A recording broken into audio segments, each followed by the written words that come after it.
we started to realize that things were not going to go well going through the system, we decided to pull together a group of people who were going to work on some alternative ways of addressing this issue, addressing it nonetheless.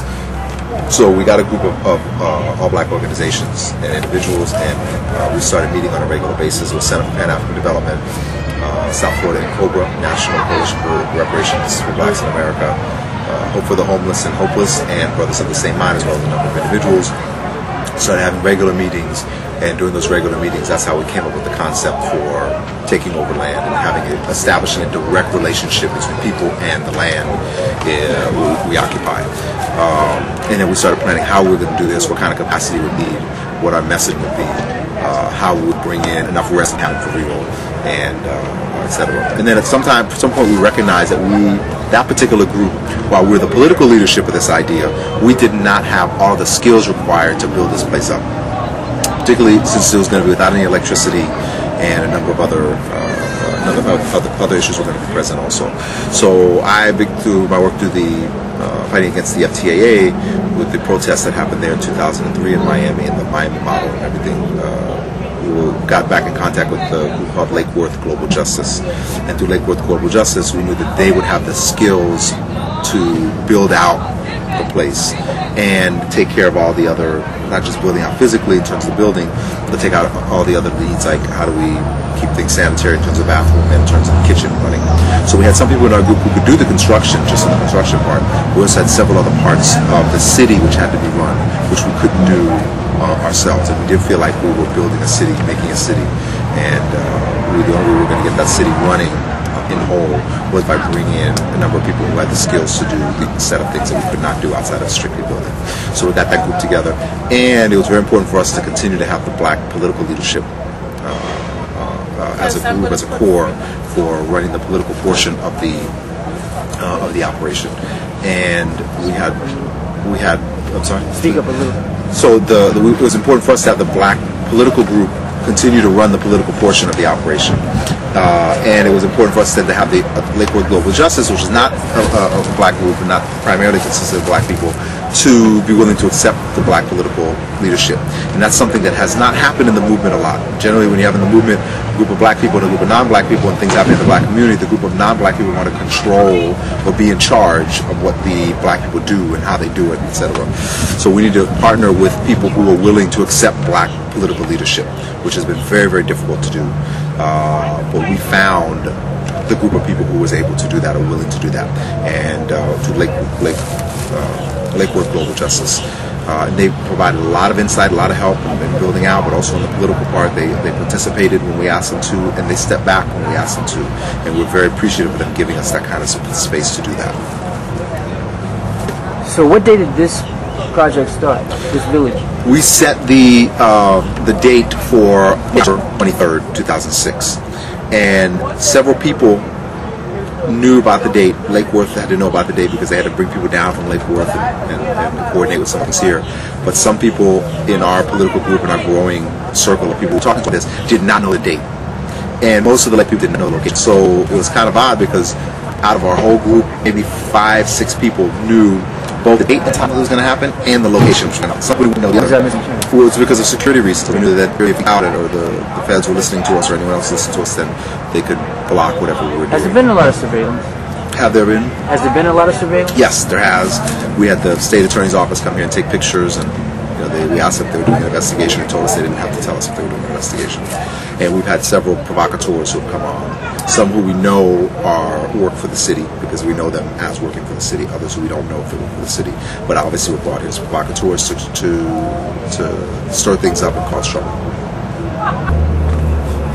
So right here on this land on 62nd and 17th, there was an apartment building that used to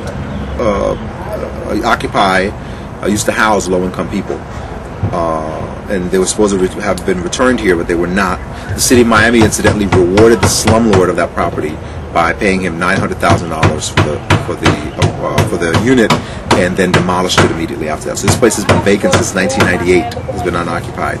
during an affordable housing crisis. So you'd think in 1998 the crisis it's just starting to reach crisis proportions in 1998, and they destroy this unit. They destroy 483 units altogether. Was that the market value of the complex? No, not at all. This was way higher than market value. How did that not get chosen? This is a corrupt city. It's a corrupt town, and it's a politically connected developer who owned it. So they destroyed 483 units in Liberty City during an affordable housing crisis. 483 units of affordable. In fact, Liberty City, South Florida, has a booming population. Liberty City is the only part of Miami-Dade County in the past 10 years that is losing population every year instead of gaining population. And obviously they deplete the population as a way of setting the stage for gentrification. So they deplete the population now. When they get the population gets low enough, they can buy up all the land and build condos and move other kinds of people in. So one of the good things about here, one thing that's very satisfying about using this lot is that this lot used to house low-income people and now, once again, house low-income people. So public land is being used for the public good. How are people supporting this place? The residents here are donating their time and their effort. There's several residents who stay here all day, all night, who basically don't go out and find a job. They usually do day labor type work, and now we're not doing that because they're here volunteering all the time.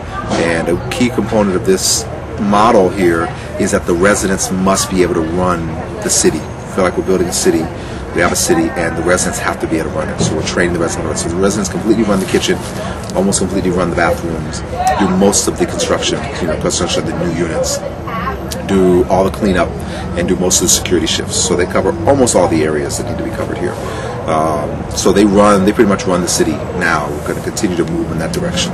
So the labor is done almost all by the residents, although we have a good number of volunteers who come in, students, people come in from out of town, drive in for a day or for a weekend and come in and volunteer, and all kinds of other ways that people come in and out.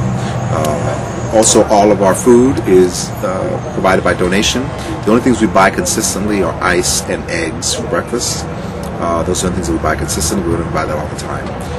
We get all kinds of donations of fresh vegetables, fresh fruits, canned foods, blankets, and all kinds of other things also. A lot of people who end up on the streets, homeless,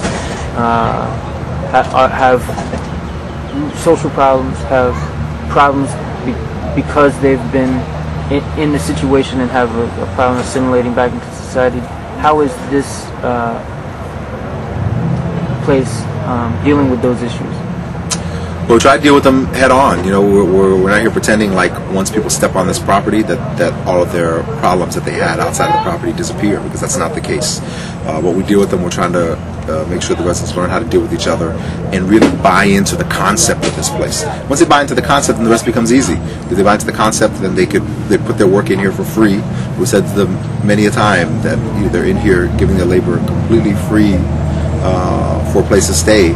And so either they're really dumb, they're really stupid for getting somebody to trick them into working for free all day long, or they really think that something special is happening here and they want to be a part of it. We think that's what it is. So part of the process, I think, is getting people to buy into a concept which is higher than their own selves, that they can aspire to, that they can dream about, and that they can move towards. Is there that's what we're doing. Ultimate philosophy that concept is rooted in? That you're trying to promote? Well, ultimately the philosophy is unity, a real functional unity, which is why the name was unanimously selected by the residents of Umoja, which is unity, because people are unified in the goal of working towards one community, putting individuals above profits and above the profit motive and above financial gain. Treating each other humanely, treating each other with care and with love, and that breaks down everywhere. So there are times when people argue, and that's a very human thing to do. And we're not saying that we're going to create a society where no one argues or no one gets into arguments, but where people can still treat each other fairly and people do not profit off each other's labor, and one person doesn't get rich from a bunch of other people working.